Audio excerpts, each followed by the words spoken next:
Wow. Wow, wow, wow, wow.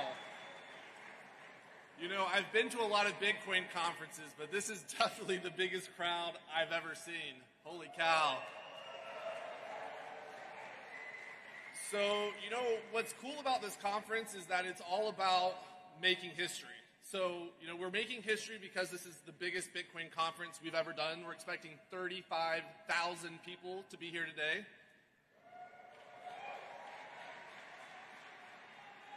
We're making history because this is the first Bitcoin conference to ever happen over $100,000 Bitcoin prices.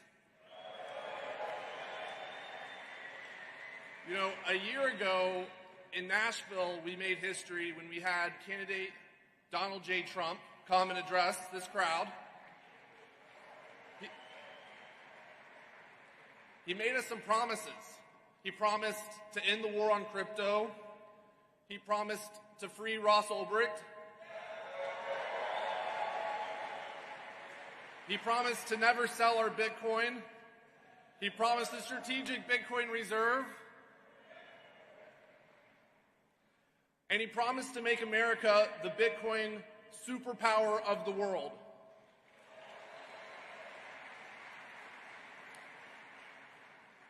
In 100 days, promises made, promises kept. And today we get to make a little bit of history this morning by having the first ever sitting Vice President of the United States of America address the global Bitcoin community.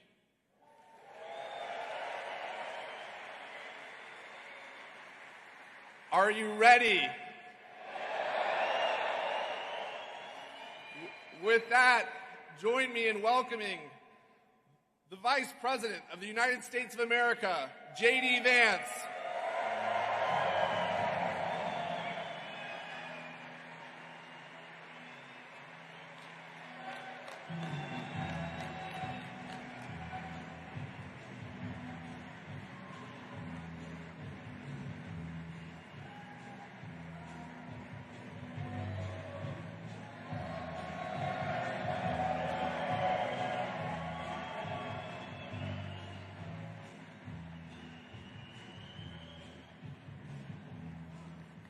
Thank you. Thank you all. Well, first of all, I want to thank, please, thank you guys. Take your seats. And, you know, the Secret Service is a little bit nervous because I told them these Bitcoin guys really like guns. But they really like the President and Vice President of the United States, too, so I think we're doing okay.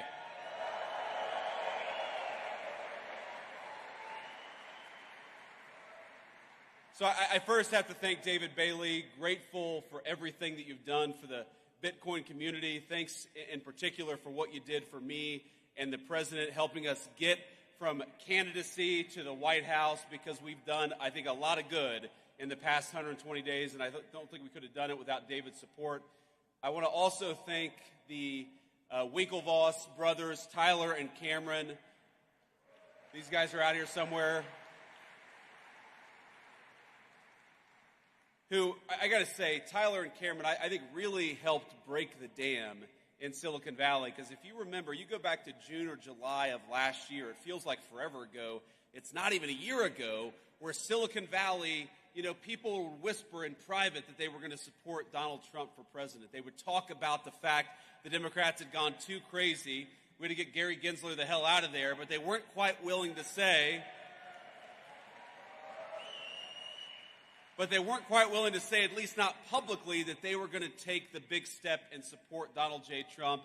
And Cameron and Tyler Winklevoss, I think they were some of the first big names in Silicon Valley to take that step, and a whole host of people followed them.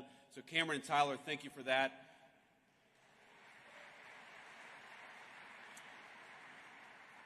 And of course, I want to thank the good people at Coinbase, the organizers of this event, and everybody who made this incredible event possible. It's great to be here with Bitcoin at 108,000, at least when I checked this morning, and as Vice President of the United States. It's great to be here.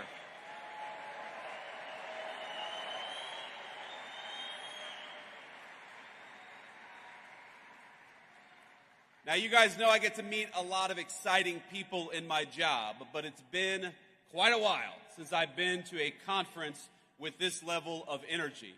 I mean, hell, you guys came out here at 9 a.m. after a long night, I'm sure, in Las Vegas. You can't do that without a lot of good energy. But I promise I'm not just saying that to juice my own meme coins. But I think it's wrong, actually, to call this just a conference. This isn't a conference of people. This is a movement, and I'm proud to stand with you here today.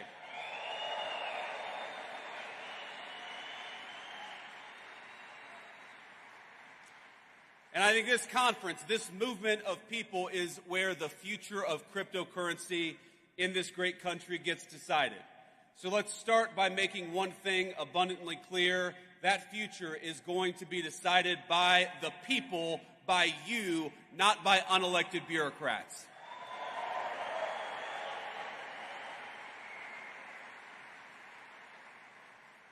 Now, as you all probably know, you've got a star-studded lineup here today, including several of my colleagues in the Trump administration.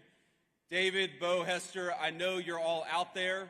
It's great to be among so many friends and allies.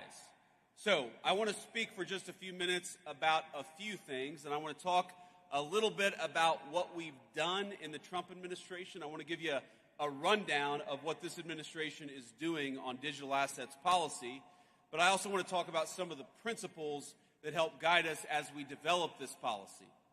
But before that, I want to speak about why I'm personally optimistic about crypto and what it means for the American people. Now, people ask me why I tend to be bullish on the future of innovation in this country.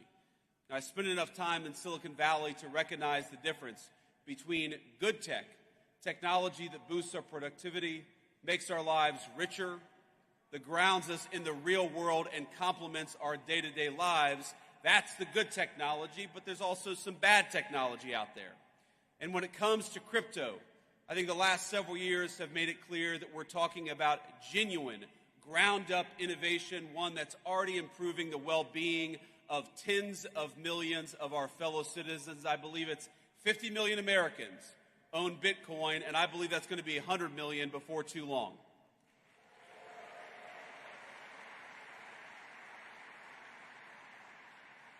But it's not just about Bitcoin and about the value that's been generated, the wealth that's been generated by so many millions of our fellow citizens. Through decentralized finance, crypto has transformed how Americans transact with one another.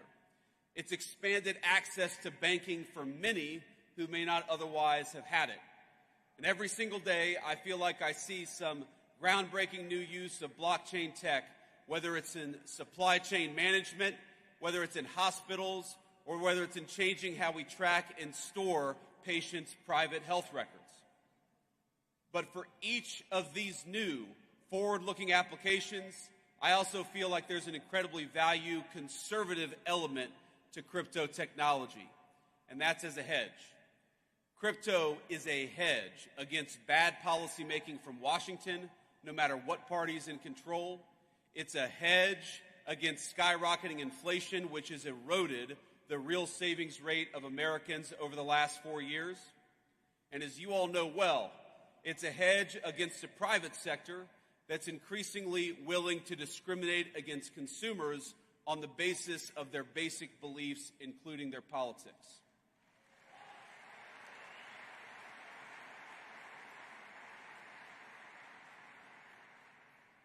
That includes, of course, debanking users for Second Amendment advocacy or for ties to the first Trump administration. In Canada, the government did the same to kill those big truck driver protests in 2022. Less than a week later, they succeeded. The protests were over.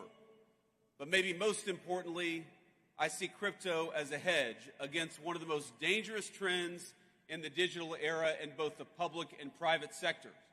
And that's of elites who, rather than innovate themselves, prefer to simply take over and co-opt cutting-edge technologies to assert their control over other people.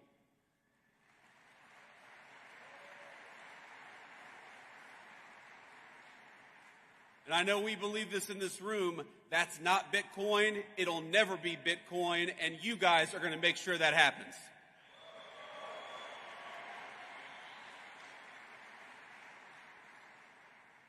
But as you know, there's a new sheriff in town because after 4 years of mistreatment and outright hostility led by Democrat regulators, lawmakers in this country have a choice. Will we lead our nation into a future of financial sovereignty, of innovation, and of prosperity, or will we let unelected bureaucrats and foreign competitors write the rules for us? And I'm here today to say loud and clear, with President Trump, crypto finally has a champion and an ally in the White House.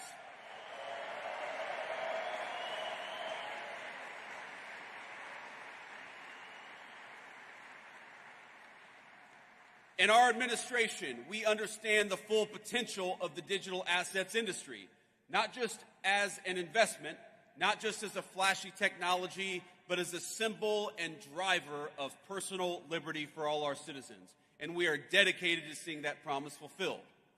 The way that we see it, the people in this room are the digital pioneers of the American economy. And that's why our administration is doing something a little unusual in Washington. We're listening to all of you as you blaze the trail of innovation. The innovators in this room are making people's lives better. You're pushing boundaries and solving problems, injecting unprecedented transparency into how we do commerce. And the way we see it, you all deserve a similar level of transparency and clarity. And most of all, you deserve respect and support from your government, not bureaucrats trying to tear you down.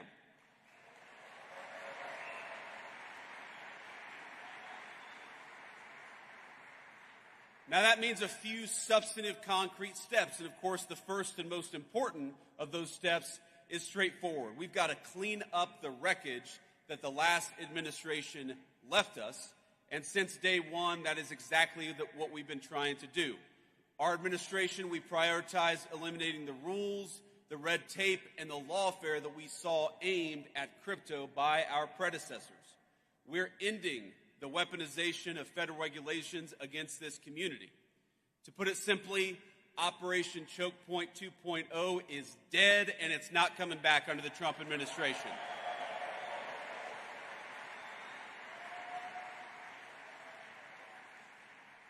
And by the way, it's crazy that was ever even controversial, the idea of using the regulatory power of the government to crush an industry and to crush people who espoused a view that you didn't like. It's crazy, but let my words today serve as Operation Choke Point. Let me serve as its obituary. Now this is my vow to every single person here. You will never see this administration trying to handicap your community or diminish the impact it's had on the economy. Instead, we reject the Biden administration's legacy of death by 1,000 enforcement actions. We reject regulators. Maybe the most important thing that we did for this community, we reject regulators and we fired Gary Gensler, and we're going to fire everybody like him.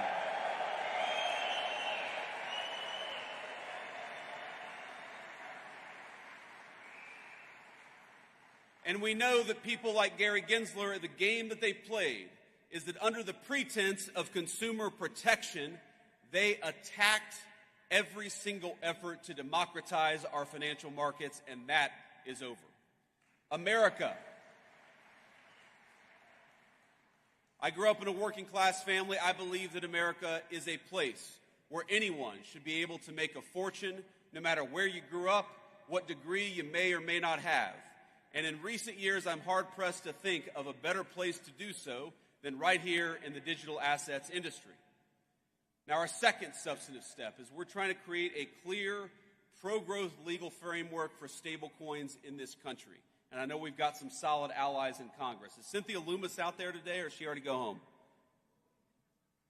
Well, I was supposed to have dinner last night with Cynthia Loomis. We had a little event yesterday, and I looked around, I said, where the hell is Cynthia Loomis? And somebody said, well, she's got a dinner she had to go to. And I said, I'm the vice president. Unless she's having dinner with the president, Cynthia does not have an excuse to skip this event. But we love Cynthia, and I know that she's one of the great advocates for your industry in the United States Congress.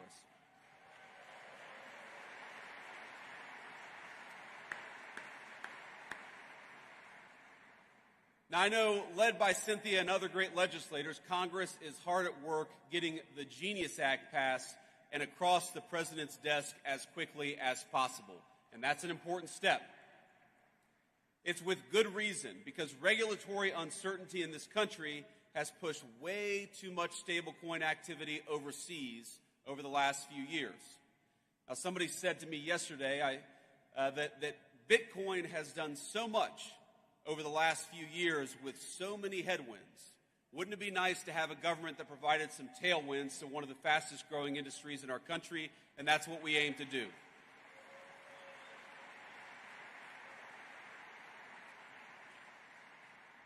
And once the Genius Act is enacted, it's poised to vastly expand the use of stable coins as a digital payment system for millions of our fellow Americans. It will also protect coin holders and inject further transparency into the market. And let me be emphatic on one other point. In this administration, we do not think that stable coins threaten the integrity of the United States dollar. Quite the opposite.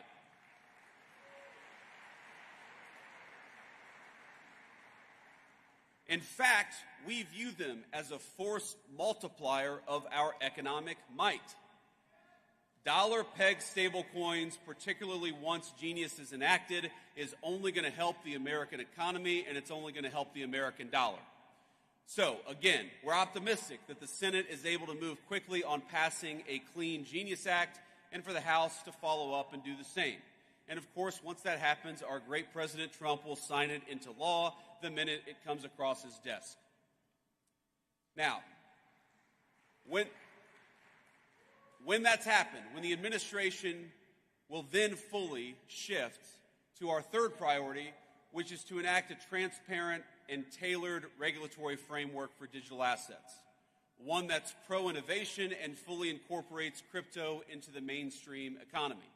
And again, I've talked to so many of you over the last couple of days, and the consistent fear that I hear with all the great things that have happened over the last couple of months, the consistent fear that I hear is that there's still this perception that digital assets are not welcome in the mainstream economy. And let me promise you that our effort to change the policy is purely about changing that.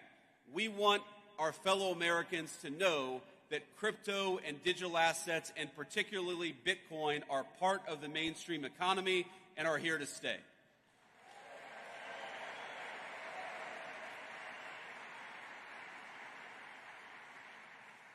Now, we think the way to do that legislatively, because, again, I hope that our party is in charge for a long time, but nothing is ever guaranteed in politics. So the best way to ensure that crypto is part of the mainstream economy is through a market structure bill that champions and doesn't restrict the extraordinary value that Bitcoin and other digital assets represent. Right now, in this Congress and with this administration, we have a once-in-a-generation opportunity to unleash innovation and use it to improve the lives of countless American citizens. But if we fail to create regulatory clarity now, we risk chasing this $3 trillion industry offshore in search of a friendlier jurisdiction, and President Trump is going to fight to make sure that does not happen.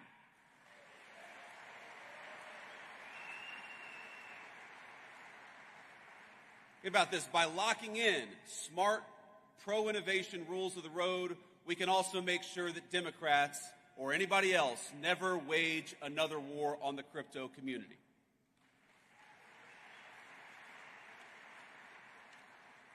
Now, I've already hit my time here, but before I head back to Washington, let me offer you just a few bits of advice and a few thoughts on where this industry is going. This is one politician's perspective, so take it for what it's worth. Maybe a little bit less than one Bitcoin right now. But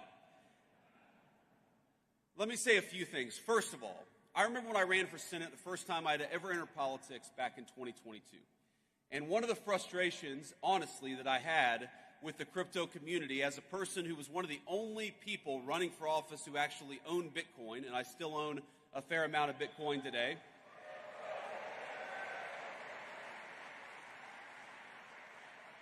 Think about this. This is during that campaign. That's 2021 and 2022. This feels like an eternity ago, but it was only 4 years ago, is that I recognize what so many advocates of Bitcoin recognize, which is what the Biden administration was doing, what Gary Gensler was doing was a disaster, and yet there didn't seem to be any real organization pushing back against it at the political level. And let me say that part of the reason that I'm standing here, part of the reason that Bernie Moreno defeated Sherrod Brown in the Senate campaign last year is because you guys got organized and got involved in American politics, and I'm grateful to you for that. But there's a lesson to take from that experience, which is that unless you guys get involved in politics, politics is going to ignore this industry. Now, you took a big step in 2024, and I tell you, every victory that we win, it's only a provisional victory. You know, one of my great mentors in Silicon Valley always told me that, Bitcoin, that the crypto community was about exit and artificial intelligence was about voice. Well, I know that a lot of people in 2024 in this community chose voice. You chose to speak up and you chose to get involved, and I believe you changed the direct trajectory of our country because of it. But you got to keep on choosing voice. Bitcoin, of course, people call it digital gold. But while Bitcoin is digital, none of you are. None of us are. What happens in the world of politics, what happens in the world of bureaucracy, it will affect even the most transformational and valuable technologies if we don't make the right decisions. So the first piece of advice, the first thing that I'd ask you is to take the momentum of your political involvement in 2024 and carry it forward to 2026 and beyond. Don't ignore politics, because I guarantee you, my friends, politics is not going to ignore this community, not now and not in the future.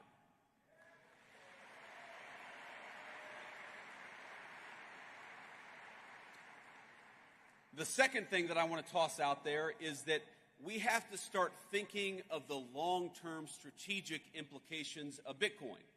Bitcoin is owned by about 50 million Americans. A lot of Americans have made a lot of money, have created a lot of wealth for themselves, and that's a great thing.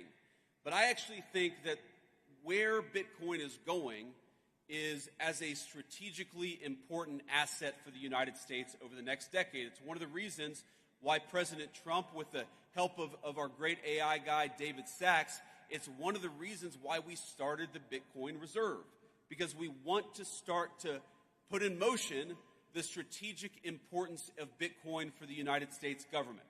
We know that the PRC doesn't like Bitcoin. The People's Republic of China doesn't like Bitcoin. Well, we should be asking ourselves, why is that?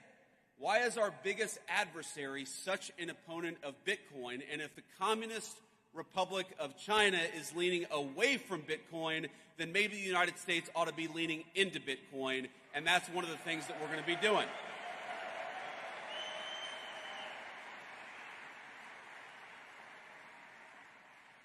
But that's not a vice president standing up here and talking at you. The way that Bitcoin is involved in the strategic future of our country, that's got to be a two-way conversation. And so when I talk about getting involved in politics, one of the things that you guys got to do is continue to give us feedback and continue to tell us the ways in which Bitcoin can play a positive role in the strategic future of this country. I know the Bitcoin Policy Institute is working on this very topic now, but all of you have got to be involved in this conversation, because I don't think any of us want to wake up in a country 10 years from now that is less wealthy and less prosperous because we made bad decisions today. We're going to make the right decisions, but that depends on you guys being part of the conversation. So be part of that conversation. And here's the third thought that I want to leave you with. One of the ways you hear this stated is that crypto is fundamentally a conservative or right-leaning technology, and artificial intelligence is fundamentally a left-leaning or a communist technology. Now, I think that overstates things a little bit in both directions, but there's a fundamental element of truth to it. Now, I haven't been involved in the day-to-day operations of a technology company in about 4 years since I entered politics for the very first time. But what I've noticed is that very smart right-wing people in tech tend to be attracted to Bitcoin and crypto, and very smart left-leaning people in tech tend to be more attracted to AI. Again, that's a gross generalization. It's an overstatement, but there's an element of truth to it. But what I'd ask you all is to remember that what happens in AI is very much going to affect, in good and bad ways, what happens to Bitcoin.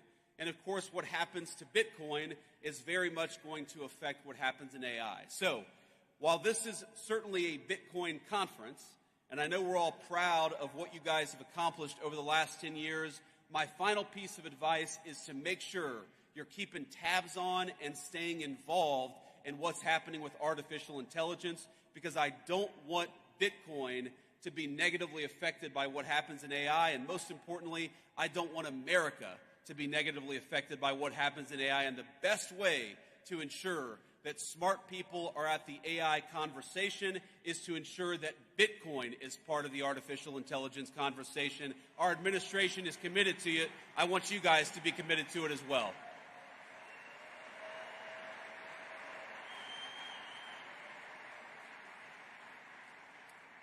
I just want to say in the next few years in the Trump administration, we've accomplished a lot, but we have plans to continue to make big progress for this industry and for the American people who rely on it. The whole of government, we're going to need your help, we're going to need your guidance, we're going to need your encouragement, and at times, yes, because this is politics, our politicians are going to need your pressure. So, have fun this week, but keep the pressure up. And we'll do great things together for our industry, but most importantly, for the cause of personal freedom and the United States of America. God bless you guys, and thanks for having me.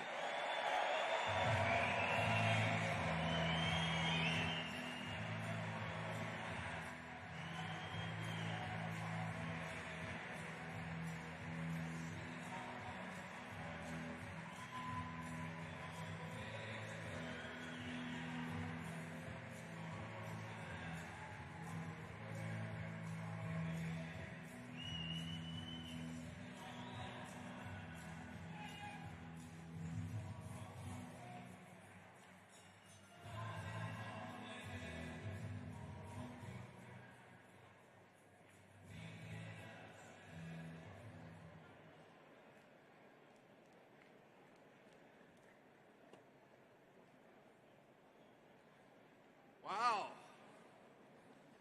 Okay, so we have a couple of announcements that we are going to be making.